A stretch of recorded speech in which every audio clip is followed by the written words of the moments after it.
Welcome to my Facebook live class. প্রিয় ছাত্রছাত্রীবৃন্দ, Facebook live ক্লাসে সকলকে আন্তরিক অভিনন্দন জানাচ্ছি। আশা করি সকলে ভালো আছো। উপস্থাপনায় আমি Mohammad Khalid Ibne Ahad, junior instructor mechanical, Rajshahi polytechnic institute.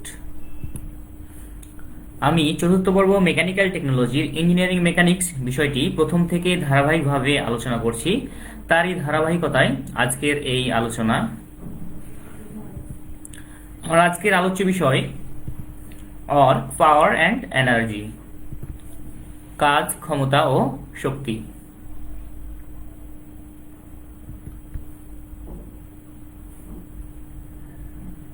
আমি আজকে এই অধ্যায়ের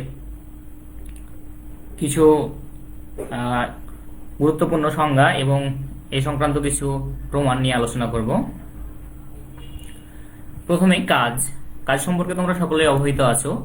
কোনো বস্তুর উপর বল প্রয়োগ করার ফলে যদি বস্তুটির সরণ ঘটে তবে তাকে কাজ বলা হয়। আমরা এখানে দেখতে পাচ্ছি যে একটি বক্স, যার উপর এফ বল প্রয়োগ করার ফলে এই বস্তুটা কিছু দূর সরে গিয়েছে, অর্থাৎ এর সরণ হয়েছে এস। তাহলে এফ বল প্রয়োগ করার ফলে এস সরণ হয়েছে, তাহলে কাজ সমান কি হবে? কাজের সংজ্ঞা থেকে আমরা জানছি যে কোনো বস্তুর উপর বল প্রয়োগ করার ফলে যদি বস্তুটির সরণ ঘটে, অর্থাৎ কিছুটা দূরত্ব অতিক্রম করে, তাহলে তাই হবে কাজ। তাহলে ডাব্লু, যেহেতু কাজের ইংলিশ হচ্ছে অর্ক, এই কারণে কাজকে ডাব্লু দ্বারা প্রকাশ করা হয়। অর্থাৎ ডাব্লু সমান হচ্ছে এফ ইন্টু এস। কাজের একক। কাজের দুই ধরনের একক রয়েছে, পরম একক এবং অভিকর্ষী একক। তো সিজিএস পদ্ধতিতে পরম একক হচ্ছে কাজের আর্গ এবং অভিকর্ষী একক গ্রাম সেন্টিমিটার। এমকেএস পদ্ধতিতে কাজের পরম একক কেজি মিটার, অভিকর্ষীয় একক পদ্ধতিতেও একই কেজি মিটার। এসআই পদ্ধতিতে কাজের একক হচ্ছে জুল এবং অভিকর্ষীয় একক হচ্ছে নিউটন মিটার।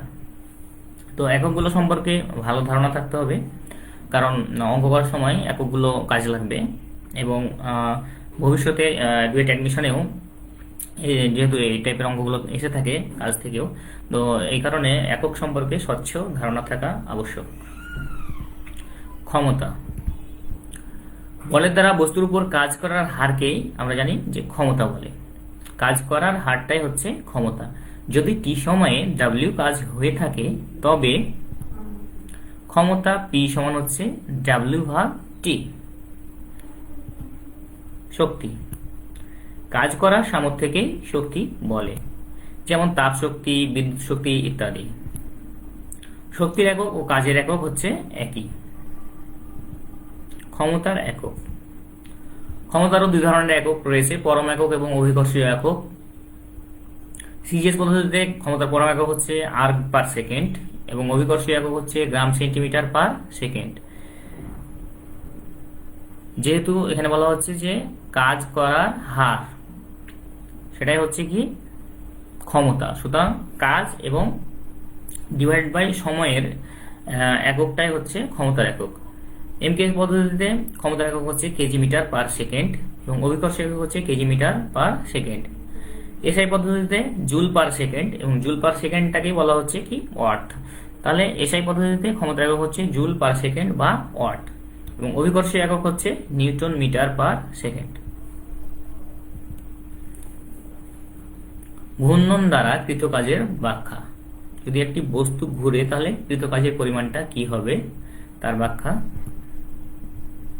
মনে করি এখানে এ, বি এবং সি হচ্ছে একটি চাকা। এর যে হাতলটা এখানে দেখতে পাচ্ছি আমরা, এটার ব্যাসার্ধ হচ্ছে আর। এখন একটি বল এফ হাতল ও সি এর উপর সমকোণে সি বিন্দুতে প্রয়োগ করা হলে হাতলটি চক্রাকারে ঘুরবে এবং এক পাক ঘূর্ণনে কাজের পরিমাণটা কি হবে। এখানে আমরা দেখতে পাচ্ছি যে এই যে এ বি সি, এটা একটা কি চাকা, এর হাতলের দৈর্ঘ্য হচ্ছে আর। এখন এই সি বিন্দুর উপরে যদি আমরা এফ বলটা প্রয়োগ করি সমকোণে, তাহলে এটা কি হবে, ঘুরবে এবং এক পাক ঘূর্ণনে কাজের পরিমাণটা হবে, আমরা জানি কাজ সমান হচ্ছে কি W equal to ball into সরণ। তাহলে এইটা যেহেতু হচ্ছে কি চাকাটা হচ্ছে বৃত্তাকার, সুতরাং এটার পরিধিটাই হচ্ছে এর দূরত্ব। তাহলে এর সরণটা এস সমান কি হবে 2 পাই আর, যেহেতু পরিধি সমান আমরা জানি 2 পাই আর, তাহলে বল হচ্ছে এফ ইন্টু এর পরিধি, পরিধিটাই হচ্ছে কি তাহলে এক পাক ঘুরবে, এক পাক ঘুরবে, তার মানে কি এটা পরিধি। তাহলে আমরা জানি বৃত্তের পরিধি কি 2 পাই আর, তাহলে এর এস সমান হচ্ছে 2 পাই আর, তাহলে বল ইন্টু সরণ সমান হচ্ছে এফ ইন্টু এস, তাহলে এস সমান হচ্ছে 2 পাই আর, বা ডাব্লিউ সমান আমরা এটাকে একটু সাজাই নিলাম, এই 2 পাইটাকে সামনে নিয়ে নিছি, এখানে এফ আর। কিন্তু আমরা জানি টর্ক টাও, এখানে টর্ককে কি দ্বারাও প্রকাশ করা যায়, আবার টাও দ্বারাও প্রকাশ করা যায়। তো টাওটা হচ্ছে অনেকটা ছোট হাতের টি এর মতো, এটাকে বলা হচ্ছে, যেহেতু গ্রিক অক্ষর এটার নাম হচ্ছে টাও। তো টর্ককে আমরা টাও দ্বারা প্রকাশ করতে পারি অথবা বড় হাতের টি দ্বারাও প্রকাশ করতে পারি। তো টর্ক বলা হচ্ছে যে বল ইন্টু অক্ষ থেকে বলের প্রয়োগ বিন্দুর দূরত্ব। আমরা জানি টর্ক টাও সমান হচ্ছে বল ইন্টু অক্ষ থেকে বলের প্রয়োগ বিন্দুর দূরত্ব। তাহলে টাও সমান হচ্ছে কি এফ, আর অক্ষ থেকে বলের প্রয়োগ বিন্দুর দূরত্ব, তাহলে অক্ষ থেকে এই প্রয়োগ বিন্দুর দূরত্ব এটা হচ্ছে কি আর, এফ ইন্টু আর। অতএব ডাব্লিউ সমান এখান করে আমরা এফ আর এর মানটা পেয়ে গেলাম, এফ আর এর মানটা কি টাও, তাহলে আমরা লিখতে পারি ডাব্লিউ ইকুয়াল টু 2 পাই টাও বা 2 পাই টি, বড় হাতের টি দিতে হবে টর্কের জন্য অথবা টাও দিতে হবে। অতএব এন সংখ্যক ঘূর্ণনে মোট কাজের পরিমাণ, এন সংখ্যক ঘূর্ণন এটা কম হতে পারে বেশি হতে পারে, এই জন্য এটা আমরা এন সংখ্যক ঘূর্ণন ধরে নিয়েছি, ঘূর্ণন সংখ্যা, এখানে এনটা হচ্ছে ঘূর্ণন সংখ্যা, সমান হচ্ছে এন সংখ্যক ঘূর্ণনে কত হবে কাজের পরিমাণ, যেহেতু 2 পাইটাও আমরা পেয়েছিলাম, তাহলে এন সংখ্যক ঘূর্ণনে হয়ে যাবে, এর সাথে এন গুণ হয়ে যাবে, ডাব্লিউ সমান হচ্ছে 2 পাই এন টাও, অর্থাৎ ডাব্লিউ সমান হচ্ছে 2 পাই, এনটা হচ্ছে কি ঘূর্ণন সংখ্যা এবং টাওটা হচ্ছে টর্ক। তাহলে ঘূর্ণন দ্বারা কিন্তু কাজ হবে ডাব্লিউ সমান 2 পাই এন টাও বা 2 পাই এন টি। অশ্ব ক্ষমতা, অশ্ব ক্ষমতা এই শব্দটির সাথে আমরা কম বেশি সবাই পরিচিত। যান্ত্রিক ক্ষমতার ব্যবহারিক একক হচ্ছে অশ্ব ক্ষমতা। গাণিতিকভাবে এক অশ্ব ক্ষমতা সমান হচ্ছে 550 ফুট পাউন্ড পার সেকেন্ড। এক অশ্ব ক্ষমতা সমান হচ্ছে 550 ফুট পাউন্ড পার সেকেন্ড বা 33,000 ফুট পাউন্ড পার মিনিট। এখানে সেকেন্ডকে মিনিটে পরিণত করা হয়েছে। 75 কেজি মিটার পার সেকেন্ড, এখানে ফুট পাউন্ডকে আবার কেজি মিটারে পরিণত করা হয়েছে, তাহলে হচ্ছে 75 কেজি মিটার পার সেকেন্ড। আবার সেকেন্ডকে আমরা মিনিটে নিয়ে চলে আসছি, তাহলে হচ্ছে 4500 কেজি মিটার পার মিনিট। অর্থাৎ এক এক ফরম্যাটে এই অশ্ব ক্ষমতাটা হচ্ছে এক এক রকম। তো এটাকে যদি আবার ওয়াটে প্রকাশ করা হয় কেজি মিটার পার মিনিটকে, তাহলে চলে আসছে কি 746 ওয়াট। এখানে জুল পার সেকেন্ড, এখানে কেজি মিটারকে পরিণত করা হয়েছে জুলে এবং মিনিটকে পরিণত করা হয়েছে সেকেন্ডে। জুল পার সেকেন্ড এবং জুল পার সেকেন্ডটি হচ্ছে ওয়াট, সমান হচ্ছে 746 ওয়াট। আমরা এটা সবাই জানি কম বেশি যে 1 এইচপি সমান হচ্ছে 746 ওয়াট। তো অতএব প্রতি সেকেন্ডে 75 কেজি মিটার বা প্রতি মিনিটে 4500 কেজি মিটার কাজ করার ক্ষমতাকেই 1 এইচপি বলে। তাহলে এক অশ্ব ক্ষমতা হচ্ছে কি যে প্রতি সেকেন্ডে 75 কেজি মিটার বা প্রতি মিনিটে, যেহেতু এটা 75 কেজি মিটার আছে সেকেন্ডে, এই কারণে এখানে নিয়েছি আমরা প্রতি সেকেন্ডে, আর এটা হচ্ছে প্রতি মিনিটে 4500 কেজি মিটার কাজ করার ক্ষমতাটাই হচ্ছে 1 এইচপি বা 1 হর্স পাওয়ার। আশা করি তোমরা সকলে বুঝতে পারছো। তাহলে এই কনভার্টটা ভালোভাবে দেখে নিতে হবে, এক একক থেকে কিভাবে আর এক এককে পরিণত করতে হয়, কারণ বিভিন্ন এককে অশ্ব ক্ষমতা বিভিন্ন রকম দেয়া আছে। ইন্টিগ্রেটেড হর্স পাওয়ার বা সূচিত অশ্ব ক্ষমতা। ইঞ্জিন সিলিন্ডারের ভিতর উৎপন্ন ইঞ্জিনের প্রকৃত ক্ষমতাকে সূচিত অশ্ব ক্ষমতা বলে বা আইএসপি বলে। অর্থাৎ ইঞ্জিন সিলিন্ডারে যে প্রকৃত ক্ষমতাটা উৎপন্ন হয় সেটাকে বলা হচ্ছে সূচিত অশ্ব ক্ষমতা বা IHP. Brake horse power. Engine সিলিন্ডারের উৎপন্ন ক্ষমতার অপচয় বাদে অবশিষ্ট অশ্ব ক্ষমতাকে ব্রেক অশ্ব ক্ষমতা বলে। অর্থাৎ যে পরিমাণ অপচয় হয়, তাহলে যে প্রকৃত থেকে ইঞ্জিন সিলিন্ডারে উৎপন্ন ক্ষমতার অপচয় বাদে, অপচয়টুকু বাদ দিলে অবশিষ্ট যে অশ্ব ক্ষমতাটা থাকে সেটাকে বলা হচ্ছে ব্রেক হর্স পাওয়ার বা ব্রেক অশ্ব ক্ষমতা। ঘর্ষণজনিত অশ্ব ক্ষমতা বা এফএইচপি, ফ্রিকশনাল হর্স পাওয়ার। ইঞ্জিনে উৎপাদিত সকল শক্তি কাজে ব্যবহার করা যায় না। সকল শক্তি কাজে ব্যবহার করা যায় না। কিছু শক্তি ঘর্ষণজনিত কারণে লস হয়, ফ্রিকশনের কারণে কিছু লস হয়ে যায়। তো ইঞ্জিনের এই লস হওয়া শক্তিকেই ঘর্ষণজনিত অশ্ব ক্ষমতা বা ফ্রিকশনাল হর্স পাওয়ার বলে। অর্থাৎ ইঞ্জিনে যে শক্তিটা ঘর্ষণের কারণে ক্ষয়প্রাপ্ত হয় বা লস হয় সেটাকেই বলা হচ্ছে ফ্রিকশনাল হর্স পাওয়ার বা ঘর্ষণজনিত অশ্ব ক্ষমতা। তাহলে গাণিতিকভাবে ফ্রিকশনাল হর্স পাওয়ার বা এফএইচপি সমান হবে আইএইচপি মাইনাস বিএইচপি। অর্থাৎ প্রকৃত যে ক্ষমতা সেটা থেকে যদি আমরা ব্রেক অশ্ব ক্ষমতাটা বাদ দেই তাহলে আমরা ফ্রিকশনাল হর্স পাওয়ারটা পেয়ে যাবো, যে কতটুকু অপচয় হয়েছে বা কতটুকু ক্ষমতা আমার লস হয়েছে। ইঞ্জিনের যান্ত্রিক দক্ষতা বা কর্মদক্ষতা, এটা একটি গুরুত্বপূর্ণ বিষয়। ইঞ্জিনের কর্মক্ষমতা, ব্রেক অশ্বক্ষমতা ও সূচিত অশ্বক্ষমতা এর অনুপাতকেই ইঞ্জিনের যান্ত্রিক দক্ষতা বা কর্মদক্ষতা বলে। অর্থাৎ যান্ত্রিক দক্ষতা সমান হচ্ছে কি ব্রেক হর্স পাওয়ার বা বিএইচপি ডিভাইড বাই আইএইচপি। তাহলে বিএইচপি এবং আইএইচপি, ব্রেক হর্স পাওয়ার এবং ইন্ডিকেটেড হর্স পাওয়ারের অনুপাতকেই বলা হচ্ছে ইঞ্জিনের যান্ত্রিক দক্ষতা। এখন আমরা একটি প্রমাণ দেখবো যে দেখাও যে আইএইচপি বা indicated horse power equal to PLAN divide by 4500, যেখানে অক্ষরগুলো প্রচলিত অর্থ বহন করে। তাহলে এখানে আমরা মনে করি যে সিলিন্ডারের গড় কার্যকরী চাপ পি, পিটা হচ্ছে সিলিন্ডারের গড় কার্যকরী চাপ। পিস্টনের প্রস্থচ্ছেদের ক্ষেত্রফল এ, স্ট্রোক দৈর্ঘ্য এল, প্রতি মিনিটে স্ট্রোক সংখ্যা এন, পিস্টনের উপর মোট বল, মোট বল সমান কি হবে? তো আমরা চাপের সংজ্ঞা থেকে জানি যে একক ক্ষেত্রফলের উপর প্রযুক্ত বলকেই বলা হচ্ছে চাপ। অর্থাৎ চাপকে প্রকাশ করা হয় কি প্রেসার পি দ্বারা। পি ইকুয়াল টু হচ্ছে কি একক ক্ষেত্রফল, তার মানে হচ্ছে কি এরিয়া, এর উপর প্রযুক্ত বল, তার মানে হচ্ছে কি এফ। তাহলে একক ক্ষেত্রফলের উপর প্রযুক্ত বলকেই বলা হচ্ছে চাপ। তাহলে বল সমান কি হবে? তো এখানে আমরা নিয়েছি পিস্টনের উপর মোট বল, তাহলে এই বল এফ সমান হয়ে যাবে কি এই আড়াআড়ি গুণ, অর্থাৎ চাপ ইন্টু ক্ষেত্রফল। সুতরাং আমরা এখানে পেলাম যে পিস্টনের উপর মোট বল সমান হচ্ছে গড় কার্যকরী চাপ ইন্টু ক্ষেত্রফল, এই পি ইন্টু এ সমান হচ্ছে পি ইন্টু এ। প্রতি স্ট্রোকে কাজের পরিমাণ, তাহলে কাজের পরিমাণটা কি হবে? কাজের পরিমাণ হচ্ছে আমরা জানি কাজ সমান কি এফ ইন্টু এস। তাহলে এখানে এফটা হচ্ছে মোট বল এবং এস যেহেতু হচ্ছে দূরত্ব বা স্ট্রোক দৈর্ঘ্য এখানে আমরা বলছি এর ক্ষেত্রে। তাহলে মোট বলটা হচ্ছে এখানে আমরা পেয়ে গেছি মোট বলটা পি ইন্টু এ, এই মোট বলটা আমরা পেয়ে গেছি পি ইন্টু এ। তো এই পি ইন্টু এ ইন্টু স্ট্রোক দৈর্ঘ্য আমরা নিয়েছি কি এল, তাহলে পি এ এল আমরা পেয়ে গেলাম। এখন এন স্ট্রোকে, এন সংখ্যক স্ট্রোকে কাজের পরিমাণ হবে কি মোট বল ইন্টু স্ট্রোক দৈর্ঘ্য। তাহলে এখানে পি ইন্টু এ ইন্টু এল এটা আমরা পেয়ে গেছিলাম প্রতি স্ট্রোকের কাজের পরিমাণ। তাহলে এন স্ট্রোকের কাজের পরিমাণ কি হবে? এর সাথে এনটা গুণ হয়ে যাবে, অর্থাৎ পি ল্যান। অতএব আইএইচপি সমান আমরা লিখতে পারি যে integrated horse power equal to P lan divide by 4500।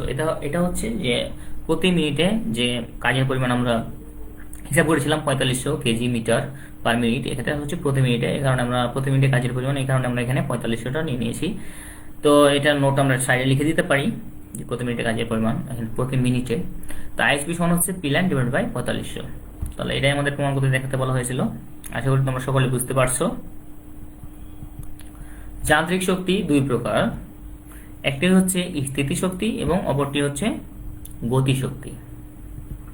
স্থিতিশক্তি অবস্থানের কারণে বস্তুর ভিতরে যে শক্তি সঞ্চিত থাকে, একটা বস্তুর ভিতরে যে শক্তি সঞ্চিত থাকে তাকে বলা হচ্ছে স্থিতিশক্তি বা পটেনশিয়াল এনার্জি। পটেনশিয়াল এনার্জির বাংলা হচ্ছে স্থিতিশক্তি, এই কারণে স্থিতিশক্তিকে পিই দ্বারা প্রকাশ করা হয়। তো স্থিতিশক্তি পিই বা পটেনশিয়াল এনার্জি সমান হচ্ছে mgh। গতিশক্তি, গতিশীল অবস্থায় বস্তুতে যে এনার্জি বা শক্তি পাওয়া যায় তাকে গতিশক্তি বলে। যখন বস্তুটি গতিশীল অবস্থায় থাকে তখন যে শক্তিটা পাওয়া যায় সেটাই হচ্ছে গতিশক্তি। আমরা নেক্সট স্লাইডে এই সংক্রান্ত প্রমাণ দেখব। গতিশক্তি সূত্র নিরূপণ বা ফর্মুলাটা কিভাবে আসছে। তো মনে করি যে এখানে একটি এম ভর বিশিষ্ট একটি বস্তু ভি আদি বেগে চলছে, তাহলে আমরা এই কথাটি মনে রাখি যে ভি আদি বেগে চলছে।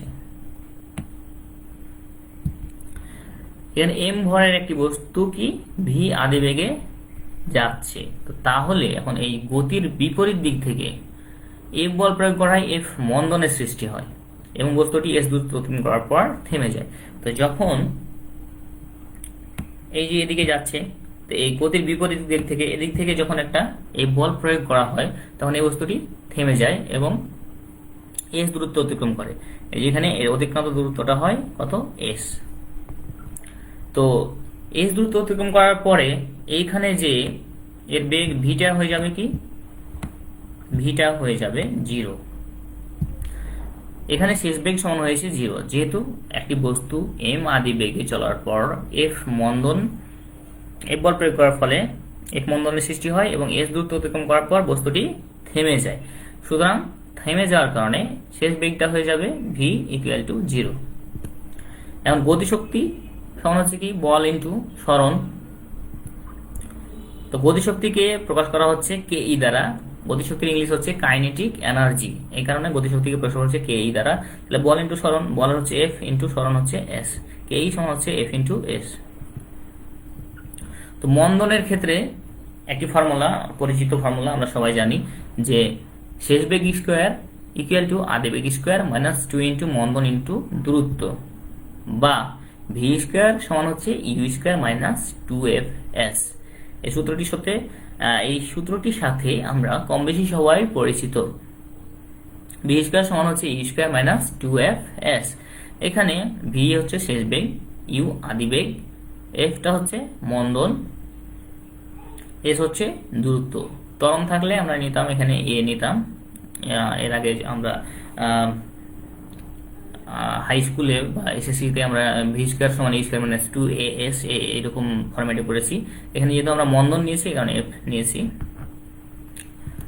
তো এখানে বলা হচ্ছে যে একটি বস্তু এম ভর বিশিষ্ট যেটা ভি আদি বেগে চলছে এবং এস দূরত্ব অতিক্রম করার পর এটা থেমে যাচ্ছে, তাহলে শেষ বেগটা হয়ে গেছে আমরা দেখালাম যে 0।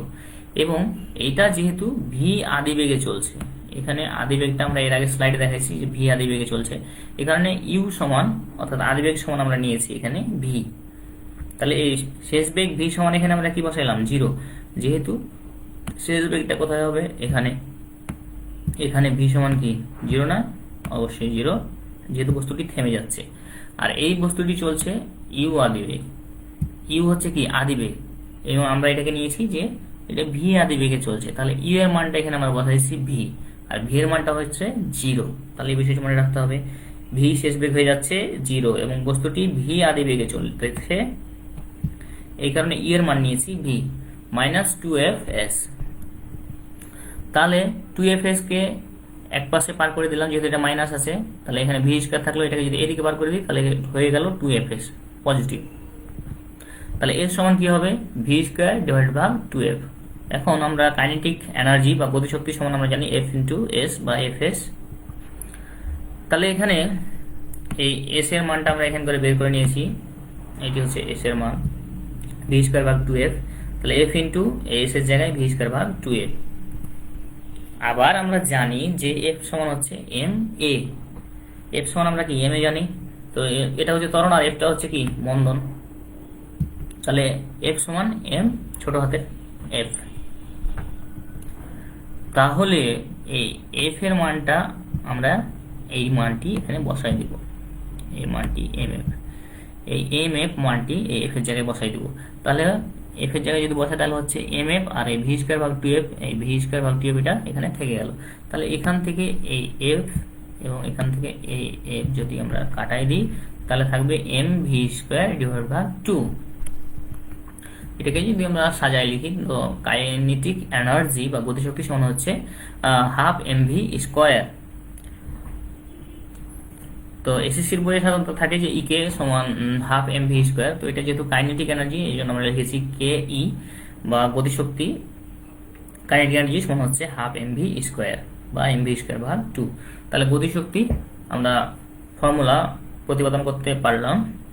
যদিও এটা পূর্বের ক্লাসে করা, তো তারপরেও চর্চার জন্য এটা জেনে রাখা ভালো। শক্তির নিত্যতা সূত্র।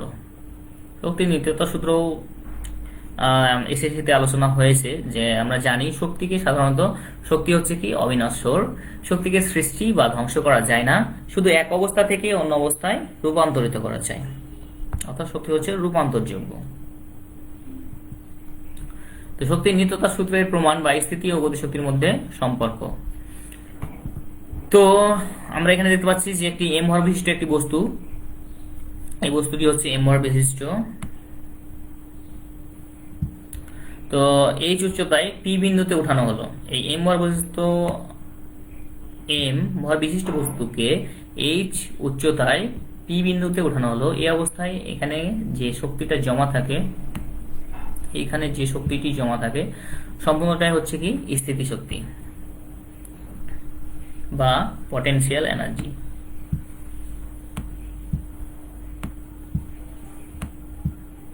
পিই বা পটেনশিয়াল এনার্জি। ওকে, তাহলে এই স্থিতিশক্তির পরিমাণ পটেনশিয়াল এনার্জি সমান হচ্ছে কি স্থিতিশক্তি পিই সমান হচ্ছে আমরা জানি mgh। এবং গতিশক্তি, এখন এই এম ভর বস্তুটিকে এইচ উচ্চতায় পি বিন্দুতে ওঠানো হয়েছে, তাহলে এখানে এটা পি বিন্দুতে স্থির অবস্থায় যেহেতু আছে, এখানে গতিশক্তি হয়ে যাবে কি 0। পি বিন্দুতে মোট শক্তি কি হবে, স্থিতিশক্তি এবং গতিশক্তি, তাহলে mgh plus 0 equal to mgh, অর্থাৎ এই পি বিন্দুতে যে শক্তিটা সেটা সমস্তটাই হচ্ছে, এখানে আমরা যেহেতু লিখে দিয়েছি সমস্ত বা পুরো শক্তিটাই হচ্ছে স্থিতিশক্তি, যেহেতু গতিশক্তি এখানে 0, তাহলে পি সমান হচ্ছে mgh, অর্থাৎ পি বিন্দুর শক্তি হচ্ছে কি mgh, পি সমান হচ্ছে mgh। এখানে হচ্ছে কি শক্তির পরিমাণ হচ্ছে mgh। ওকে, তাহলে এখন যদি পি বিন্দু থেকে এক্স নিচে, এখানে এই যে পি বিন্দু থেকে এক্স নিচে এখানে কিউ বিন্দুতে আসে, তাহলে এর বেগ হয়ে যাচ্ছে কি ভি। গতিসূত্র থেকে আমরা জানি যে ভি স্কয়ার সমান ইউ স্কয়ার প্লাস 2gx, বা এখানে যেহেতু পি বিন্দু থেকে আসছে, তাহলে পি বিন্দুতে স্থির অবস্থায় ছিল, তাহলে এখানে আদিবেগটা অবশ্যই হয়ে যাবে, আদিবেগ ইউ সমান হয়ে যাচ্ছে কি, আদিবেগ ইউ সমান হয়ে যাচ্ছে 0। তাহলে ভি স্কয়ার সমান হচ্ছে 0 স্কয়ার প্লাস 2gx, তো ভি স্কয়ার সমান পেলাম 2gx। এখন কি বিন্দুতে গতিশক্তি, গতিশক্তি সূত্র আমরা জানি কি হাফ এম ভি স্কয়ার বা এম ভি স্কয়ার ভাগ 2।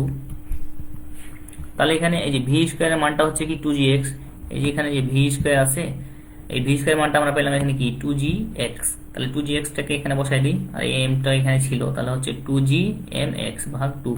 এখানে জাস্ট এই ভি স্কয়ারের মানটা আমরা বসাই দিয়েছি, তাহলে হচ্ছে 2gx, আর এখানে ছিল m, এই কারণে 2gmx একটু সাজিয়ে লেখানো হয়েছে, তাহলে হচ্ছে 2 হাফ এম ভি স্কয়ার যেহেতু ছিল বা এম ভি স্কয়ার ভাগ 2, এখানে ভি স্কয়ারের মানটা আমরা শুধু বসাই দিয়েছি, থাকে 2gmx ডিভাইড বাই 2। ওকে, তাহলে এখান থেকে কি হবে 2 এবং এই 2 কেটে যাবে, তাহলে থাকবে কি mgx, gmx ছিল, এটাকে আমরা সাজিয়ে লিখেছি mgx। এখন কিউ বিন্দুতে স্থিতিশক্তি, এই যে কিউ বিন্দু আছে, এই কিউ বিন্দুতে স্থিতিশক্তিটা কি হবে, তা আমরা জানি স্থিতিশক্তি ফর্মুলা পিই সমান হচ্ছে কি mgh, কিন্তু এখান থেকে এই হাইটটা কত, এই পুরো হাইটটা হচ্ছে h, এখান থেকে এই হাইটটুক হচ্ছে এই x। আচ্ছা, পুরোটি হচ্ছে কত h, আর এইটুক হচ্ছে x, তাহলে এইখান থেকে এইটুক কত হবে এটা আমরা জানি, এখানে লেখা আছে h মাইনাস x, যেহেতু পুরোটাই হচ্ছে h, কিউ থেকে পি এর দূরত্ব হচ্ছে x, তাহলে এই ভূপৃষ্ঠ থেকে এই কিউ পর্যন্ত দূরত্বটা হচ্ছে h মাইনাস x। তো স্থিতিশক্তির ফর্মুলা যেহেতু হচ্ছে mgh, তাহলে এখানে h এর জায়গায় আমরা নিলাম কি h মাইনাস x, এটা হচ্ছে স্থিতিশক্তির পরিমাণ। তাহলে কিউ বিন্দুতে মোট শক্তি কত হবে, তাহলে এখানে দুই ধরনের শক্তি আছে, একটা হচ্ছে স্থিতিশক্তি এবং গতিশক্তি। তো স্থিতিশক্তি হচ্ছে mgh মাইনাস x এবং গতিশক্তি হচ্ছে mgx। আগের স্লাইডে আমরা গতিশক্তিটা বের করে নিয়েছিলাম, তাহলে mgh মাইনাস mgx, mgটা h এর সাথে এবং x এর সাথে গুণ হয়ে গেল, এখানে ছিল mgx, তাহলে এখান থেকে mgx এবং প্লাস mgx এবং মাইনাস mgx কেটে গেল, থাকে mgh। তাহলে আমরা এখানে কি পেলাম? এখানে পেলাম যে পি বিন্দুতে স্থিতিশক্তি কত ছিল? mgh, এবং কিউ বিন্দুতেও শক্তিটা একই থাকছে, পেলাম কত? mgh। তাহলে এ থেকে বোঝা যায় যে পড়ন্ত বস্তুর পতনের পথে যে কোনো অবস্থানে এর মোট শক্তি সমান থাকে। অর্থাৎ একটি বস্তু যখন একটা নির্দিষ্ট উচ্চতা থেকে পড়ে যায়, তখন যে কোনো অবস্থানে এর যে শক্তি, স্থিতি শক্তি, এটা হচ্ছে কি হয়? সমান থাকে। পড়ন্ত বস্তুর পতনের পথে যে কোনো অবস্থানে এর মোট শক্তি সমান থাকে। তাহলে এই প্রমাণটি আমরা প্রতিপাদন করতে পারলাম। আশা করি তোমরা সকলে বুঝতে পারছো। যদিও এই বিষয়টি তোমাদের পূর্বেরই পড়া ছিল, যেহেতু এসএসসিতে কাজ ক্ষমতা শক্তি সম্পর্কে আলোচনা রয়েছে, এবং তোমাদের ফিজিক্স বইয়েও, পলিটেকনিকেও তোমরা ফিজিক্স বইয়ে কাজ শক্তি ক্ষমতা সম্পর্কে আবার পড়েছো। সুতরাং এই বিষয়গুলো জটিল হওয়ার কথা না। তারপরেও দীর্ঘদিন পরে যেহেতু আবার পড়ছো, সুতরাং তোমাদের রিভাইজ হয়ে গেল আশা করি। তো এই প্রমাণগুলো তোমরা ভালোভাবে বাসায় প্র্যাকটিস করবে, কারণ এগুলো অনেক সময় দেখা যাচ্ছে যে রচনামূলক না আসলেও দেখা যাচ্ছে যে সংক্ষিপ্ত প্রশ্নে হরহামেশাই এসে থাকে। সুতরাং এই প্রমাণগুলো ভালোভাবে প্র্যাকটিস করতে হবে। কাজ ক্ষমতা ও শক্তি অধ্যায়ের অঙ্কগুলো সমাধান করার জন্য কিছু ফর্মুলা মনে রাখা প্রয়োজন, কারণ ফর্মুলা ছাড়া যেহেতু অঙ্ক সলভ করা কখনোই সম্ভব না। তো কিছু ফর্মুলাগুলো আমি এখানে দিয়ে দিয়েছি। কাজ ডাবল সমান হচ্ছে এফএস, এবং এটা যদি অ্যাঙ্গেলে কাজ করে, সাপোজ এটা একটা বস্তু, এটাকে যদি আমরা অ্যাঙ্গেলে সরাই, তাহলে কি, যদি এখানে কোন ভূমির সাথে থাকে, তাহলে আমাকে অবশ্যই ভূমি অংশটা নিতে হবে। অর্থাৎ বস্তুর দিকে বস্তু বরাবর যে সরণটা হয় সেটা হচ্ছে কি ভূমি বরাবর। তাহলে এখানে যদি অ্যাঙ্গেলে থাকে তখন সূত্র হয়ে যাবে এফএস কস থিটা। আবার ক্ষমতা বি সমান ডাব্লু ভাগ টি, এবং পটেনশিয়াল এনার্জি সমান mgh, কাইনেটিক এনার্জি সমান হচ্ছে হাফ mv স্কোয়ার, আইএসপি সমান হচ্ছে পিল্যান্ড ডিভাইড বাই 4500, এবং যান্ত্রিক দক্ষতা সমান হচ্ছে BHP brake horse power divide by indicated horse power, বা বিএইচপি ভাগ আইএসপি। তাহলে এই প্রমাণগুলো আমাদের পড়তে হবে, মনে রাখতে হবে, তাহলে আমরা অঙ্কগুলো খুব সহজে সমাধান করতে পারবো ইনশাআল্লাহ। তোমাদের যদি কোনো প্রশ্ন থেকে থাকে কমেন্ট বক্সে কমেন্ট করতে পারো। সময় যেহেতু স্বল্প, উত্তর দেওয়া সম্ভব না এই মুহূর্তে। তোমাদের জন্য বাইরের কাজ রয়েছে। কাজ ক্ষমতা ও শক্তি অধ্যায়ের যে প্রমাণগুলো দেখানো হলো সেগুলো বাসায় চর্চা করা ও সেশনাল খাতায় লেখা। তোমাদের যখন ক্যাম্পাস খুলবে তখন সেশনাল খাতা হিসাবে তোমাদের শ্রেণী শিক্ষককে এটা জমা দিবে। তোমরা পরবর্তীতে যদি এই ক্লাসটি আবার দেখতে চাও, তোমাদের ভিজিট করতে হবে www.skills.gov.pd/gte। আমাদের পরবর্তী আলোচনা হবে কাজ ক্ষমতা ও শক্তি অধ্যায়েরই অঙ্কের সমাধান। কাজ ক্ষমতা শক্তি অধ্যায়কে আমরা দুইটি পার্টে ভাগ করছি। প্রথমটি হচ্ছে যে আমরা কিছু কাজ ক্ষমতা শক্তি সংক্রান্ত কিছু সংজ্ঞা এবং প্রমাণ নিয়ে আলোচনা করেছি। পরবর্তী ক্লাসে আলোচনা হবে কাজ ক্ষমতা ও শক্তি অধ্যায়ের অঙ্কের সমাধান নিয়ে ইনশাআল্লাহ। তো সে পর্যন্ত সকলে ভালো থাকো, সুস্থ থাকো। সকলকে আন্তরিক ধন্যবাদ জানিয়ে আজকের ক্লাস এখানেই শেষ করছি। আল্লাহ হাফিজ।